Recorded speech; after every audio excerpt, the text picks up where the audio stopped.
Hello everyone.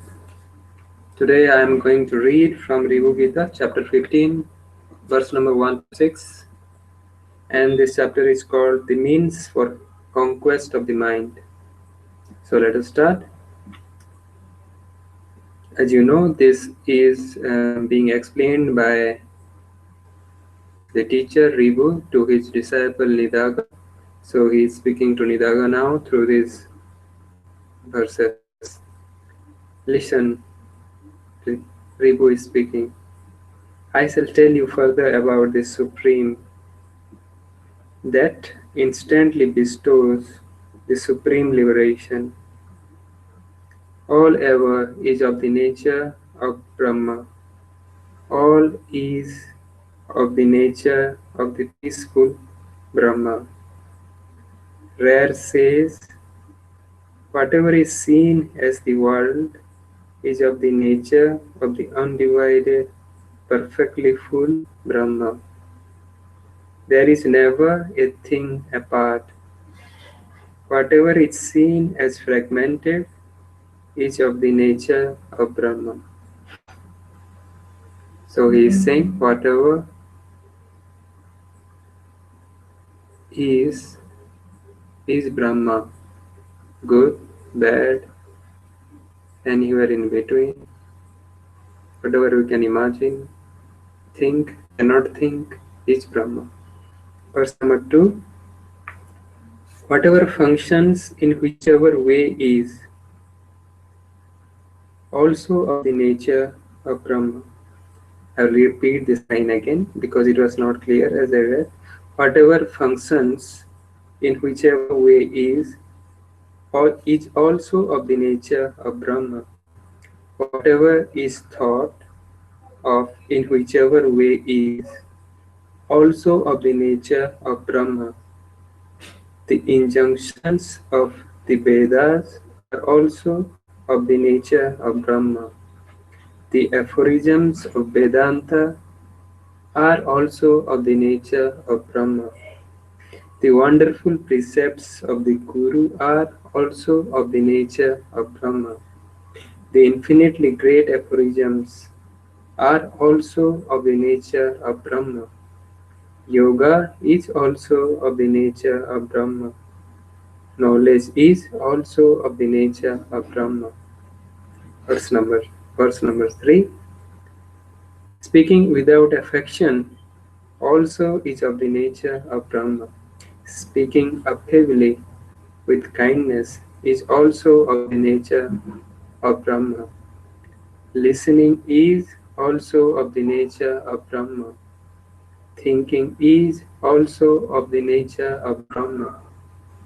Unperturbed or undisturbed meditation is also of the nature of Brahma.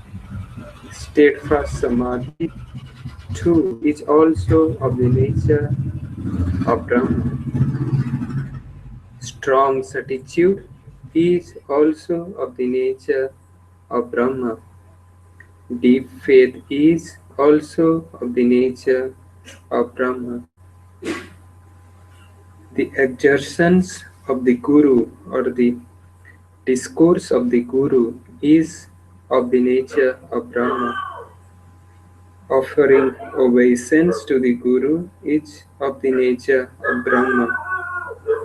The various means are also of the nature of Brahma. The various means, in the sense, the various means to attain realization is also of the nature of Brahma. The pursued ends, whatever we pursue, are also of the nature of Brahma. All things that are seen are of the nature of Brahma. The seer is also of the nature of Brahma. All ever is of the nature of Brahma. The world, the individuals, and the Supreme.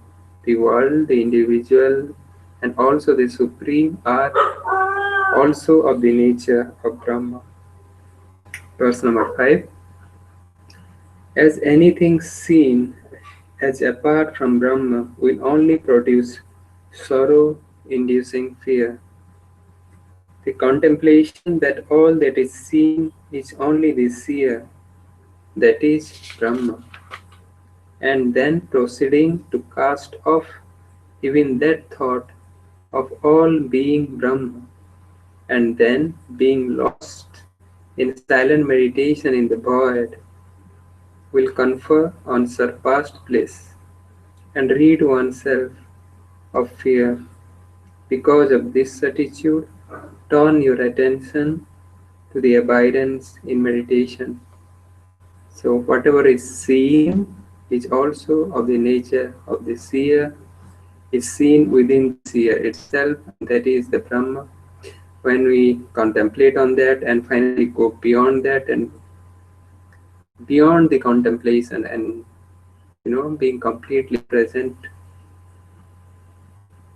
in that space, what it is being said here as void, will finally give the self realization, the meditation, and the bliss. Setting aside all and becoming the void is the renunciation of all. I'll repeat again the verse number 6. Setting aside all and becoming the void is the renunciation of all. By all is meant only the mind, as the mind is everything. The mind is the creator of everything. Casting off the mind is the renunciation of all. Without mind, nothing exists. Nothing outside of us exists. We exist, but nothing outside of us exists without the mind. So the casting of the mind is the renunciation of all. The renunciation of the faulty mind is the renunciation of the ego and all such. That is also the renunciation of all the world, the individuals and the supreme, because